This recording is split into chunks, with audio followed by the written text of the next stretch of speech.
Okay, so I would love to know about your character.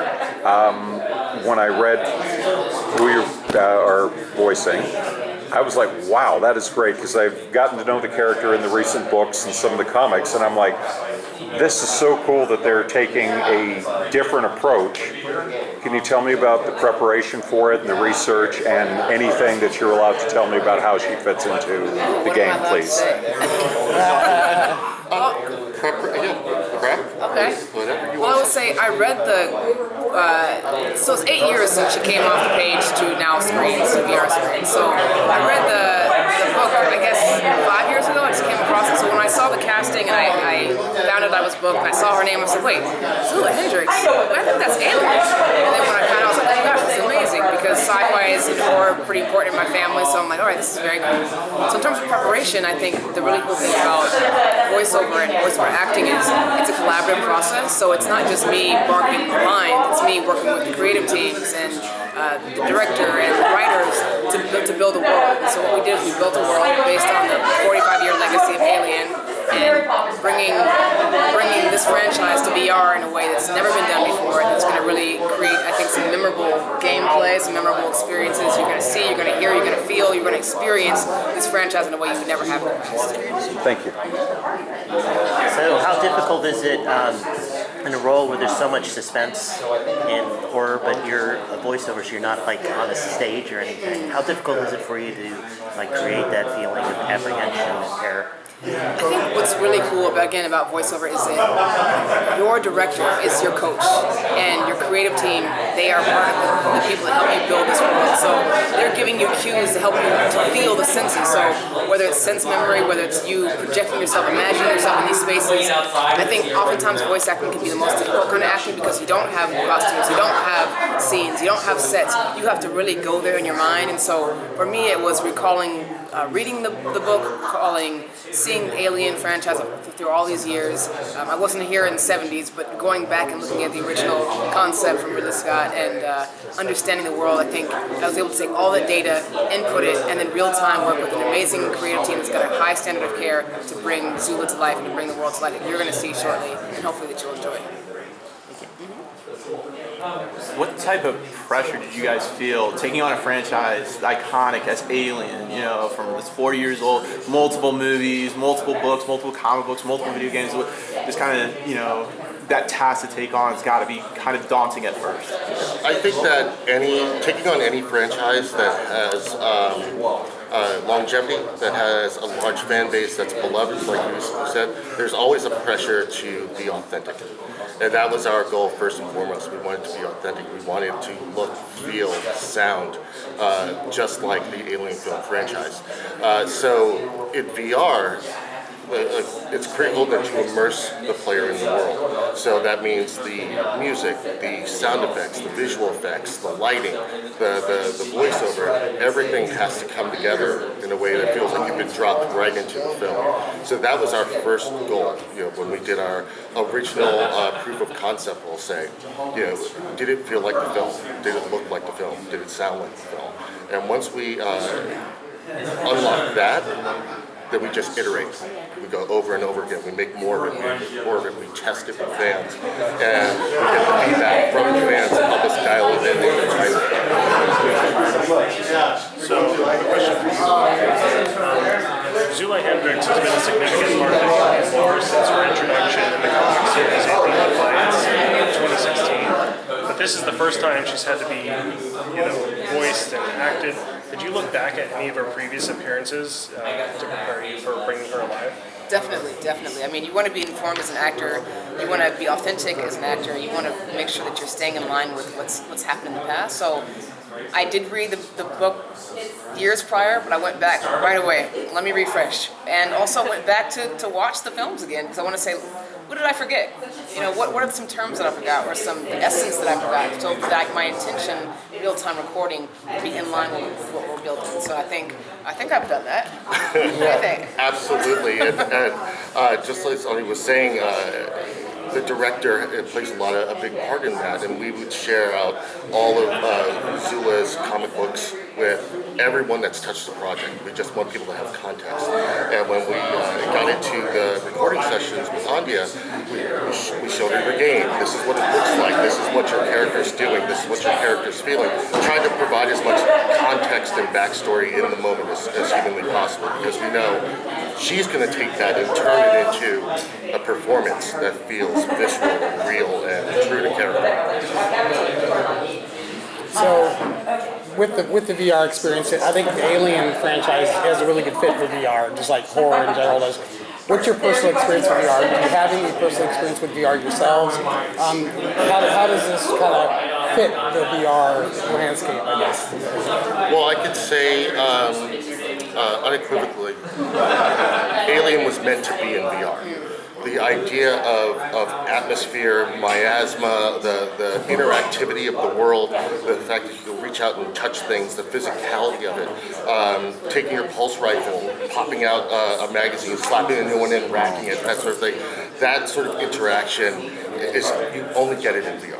You know? So for us, it was a dream realized, and you know, the fact that the game is purpose built. It's not modded, it's not converted from a different format. It's purpose built for VR, means we can really dial in how it feels, how it looks, every moment of the game. You know, we can dial in. So when you hear a new Aliens game coming out, the first thing you think is first-person shooter. Yet this game was announced as action horror. So what drove the decision not to just put another shooter in the gaming franchise, and how would you describe action horror? It was definitely a conscious decision from concept onward that we were going to have a game that is first-person perspective because it's VR, but we wanted to focus on storytelling and bringing a rich narrative to the platform. So action horror is what you are doing. That's the genre that it's in, but there's so much story and there's so much in the game loop that is exploration, that is preparation, that is not run and pivot and shoot like a first-person shooter. So it was very important for us to make that distinction, so that people, you know, buying the game know what they're purchasing. They know that this is a story-driven adventure, played, you know, as It's cinematic. it is. It's cinematic cinematics. The wonderful thing about it being cinematic, and one of the challenges, quite frankly, is that everything is in first person in real, and everything's in real time. So when we're telling a story, we can't cut away and go, you know, meanwhile, at the base, this is happening. Because if we do that, we're gonna break the immersion. So everything is happening to you in real time. So all the storytelling is happening in real time, in first person. And we've created the story in such a way that it ties into the game loop, and you are assembling this story as you're going along. I had a question for TQ. When the game was first announced, it was announced as an Aliens game rather than Alien. Now that we know the game is called Alien Rogue Incursion, does the change to an Alien title reflect a change in direction that happened during development? No, not at all. Not at all. It's Alien is the franchise name. So really, we just align with what the franchise, how the franchise identifies itself. But the game didn't undergo any sort of changes. We were always going to have Zula Hendricks. We were always going to have multiple xenomorphs in a space. It was always going to be first-person perspective, VR, narrative rich. So the Alien is really just a franchise decision. Andia, how do you get into that like mindset of high pressure, high intensity situation when you're doing your acting and stuff like this scenario? Because I mean, you're in a studio booth and everything, but you got to put your mind into being out in space, one-on-one with an alien. Like, what's the preparation for that? Nightmares. I think, without being too serious about it, I come from a military family, and so I think part of my upbringing was understanding discipline, empathy, leadership, you know, being resolved.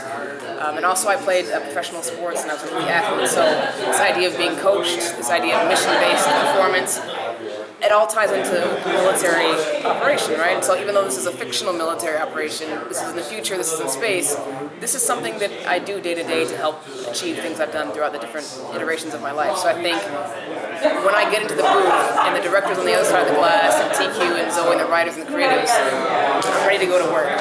Tell me what to do, what's our mission, to advance the ball, to advance the story, and I'm ready to go to work, and that's how I get myself into that mind frame, which is a little bit different than a lot of actors, but for me, that's what helps get me in the slot, get me in the bucket. So there was a brief flirtation with Alien Isolation with when it was being promoted that there were some VR demos and stuff of the like the escape segment, stuff like that. And I remember hardened gamers were literally like 2 minutes in saying, I can't do this is too much. How do you balance giving people a scare that they're not going to forget between going, this is sensory overload, and this is going to be a challenge for people to take all that stimuli coming at them in VR and still stay into it? Well, I think there's a few different layers to the answer. One, Survios was founded as a VR studio. We've been around, this is our 11th year. And our early games were built specifically to take on these challenges in VR, how to cure for nausea, how to prevent, movement in 3D space. So we're very practiced at developing gameplay that doesn't affect the player negatively. But we also play test a lot. So we'll put people in the game and we'll get data from them, feedback that's telling us, oh, this feels good, this didn't feel good, and then we'll put in comfort settings that will allow players to play smoothly and without a lot of friction. So you'll see vignettes that come in that blur the boundaries around you, that steady your visuals. So overall, the goal is to keep people comfortable and engaged in the game rather than thinking about, I'm wearing a headset and I feel nauseous. Thank you so much. And I had another question for you, Andia. Tell us a bit about Zula's place in the narrative. Is Zula helping the player character survive this ordeal? Also, is there anything you particularly admire about her? Definitely that she is not a hero, a superhero, but she is heroic in her quest. She is trying to save a comrade who is somewhere, you'll find out, can't tell you that. So she's fighting many battles. She's fighting this battle against the Xenomorph, she's fighting the battle against corporate greed, but she's also fighting internal battles. She's also been maimed in battles, so she's someone who is fully developed, fully realized, and I think for me, I've also lost the question. Was there anything you admire about her? Oh, all of those things. The fact that she's pivoted many times in her life. She's pivoted from being kind of a youth on the fringe. Then she pivoted to being under the discipline of the Marine Corps, and then she pivoted to being someone who's leading with leading by principle, fighting the good fight. So I think that idea of pivot, of always moving forward, of always having, being in the trenches, whether it be for for the military or for yourself or for your friends, that's what I think resonates most with me, is always moving forward, always keeping your eyes on the prize, and always doing the good work. Thanks. If I could just add, one of the things that made Zula so appealing to us as a character is that Zula is very aware of what genre she's in. She knows that she's in a horror action sort of scenario. Not in the way that Deadpool knows he's in a game or in a film, but she's willingly going into this scenario, and I think that's the thing that makes her just incredibly heroic. That she has made it her personal crusade to prevent xenomorphs from spreading, to stop corporations from exploiting them. And if you go back to the original comics in Defiance, even at the end of her storyline, she's like, we're probably going to die, but we're going to kill some xenomorphs, we're going to fight the good fight, and the fact that she's taken that upon herself is noble. She's elected to save humanity. Yes, yes. And we're going to stop there.